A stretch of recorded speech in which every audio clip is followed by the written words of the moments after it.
Hi అండి, అందరూ ఎలా ఉన్నారు? నేనైతే చాలా బాగున్నానండి. యాక్చువల్గా మేము వైజాగ్ నుంచి హైదరాబాద్ షిఫ్ట్ అవుతున్నామండి. అందుకని రెగ్యులర్గా వీడియోస్ పెట్టడం కుదరట్లేదు. కొన్ని రోజుల తర్వాత వీడియోస్ అన్నీ కూడా రెగ్యులర్గా వచ్చేస్తాయి.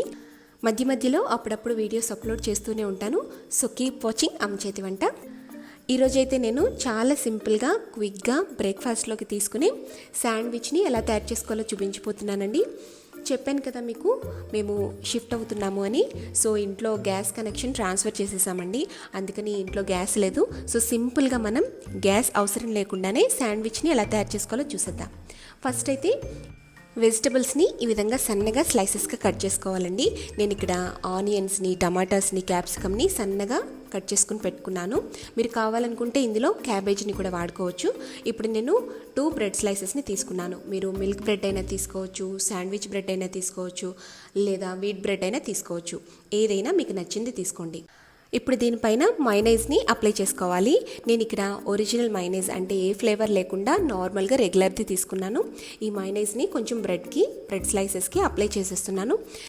నేను ఇక్కడ బ్రెడ్స్ని టోస్ట్ చేయలేదండి. మీరు కావాలనుకుంటే లైట్గా బటర్ని అప్లై చేసుకుని పెనం మీద కానీ లేదా టోస్టర్లో కానీ టోస్ట్ చేసుకోవచ్చు బ్రెడ్ స్లైసెస్ని. మైనైజ్ అప్లై చేసేసిన తర్వాత పైన ఈ విధంగా మనం కట్ చేసి పెట్టుకున్న వెజిటబుల్ స్లైసెస్ని పెట్టేసుకోవాలి. టమాటా 2 స్లైసెస్, ఆనియన్ అలాగే క్యాప్సికమ్ కూడా పెట్టేసుకుని పైన కొద్దిగా లైట్గా సాల్ట్ని స్ప్రింకిల్ చేయండి. మైనైజ్లో ఆల్రెడీ సాల్ట్ ఉంటుంది కాబట్టి లైట్గా వేయాలి. అలాగే పెప్పర్ పౌడర్, మిరియాల పొడిని కూడా చల్లుకోండి. సీజనింగ్ కోసం ఇక్కడ ఒరిగానోని పైన స్ప్రింకిల్ చేస్తున్నానండి. మనం పిజ్జాస్ ఆర్డర్ చేసినప్పుడు ప్యాకెట్స్ వస్తూ ఉంటాయి కదా, వాటిని నేను పడేనండి, జాగ్రత్తగానే స్టోర్ చేసుకుంటూ ఉంటాను. వాటిని ఇలా శాండ్విచెస్ ప్రిపేర్ చేసినప్పుడు పైన స్ప్రింకిల్ చేసుకుంటే టేస్ట్ బాగుంటుంది. ఈ ఒరిగానో బయట మనకి మార్కెట్లో కూడా దొరుకుతుందండి, కొనుక్కొని స్టోర్ చేసుకోవచ్చు. ఇప్పుడు దీనిపైన చిల్లీ ఫ్లేక్స్ని చల్లుకోండి. చిల్లీ ఫ్లేక్స్ మనకి బయట మార్కెట్లో దొరుకుతాయి, అలాగే ఇంట్లో కూడా ప్రిపేర్ చేసుకోవచ్చు. చిల్లీ ఫ్లేక్స్ని కూడా చల్లేసిన తర్వాత పైన కావాలంటే పిల్లల కోసం కొద్దిగా టమాటా కెచప్ని కూడా స్ప్రెడ్ చేసి సర్వ్ చేయండి. నేను పైన టమాటా కెచప్ వేయనండి, సైడ్కి పక్కన ఒక బౌల్లోకి వేసి పెడతాను, అందులోకి డిప్ చేసుకుని తినేస్తారు. సో బ్రేక్ఫాస్ట్ చేయడానికి ఏమీ లేనప్పుడు లేదా ఇంట్లో గ్యాస్ అయిపోయినప్పుడు ఇలా సింపుల్గా మనం శాండ్విచ్ని తయారు చేసుకుని పిల్లలు కానీ పెద్దలు కానీ ఎవరైనా కూడా సర్వ్ చేసుకోవచ్చు.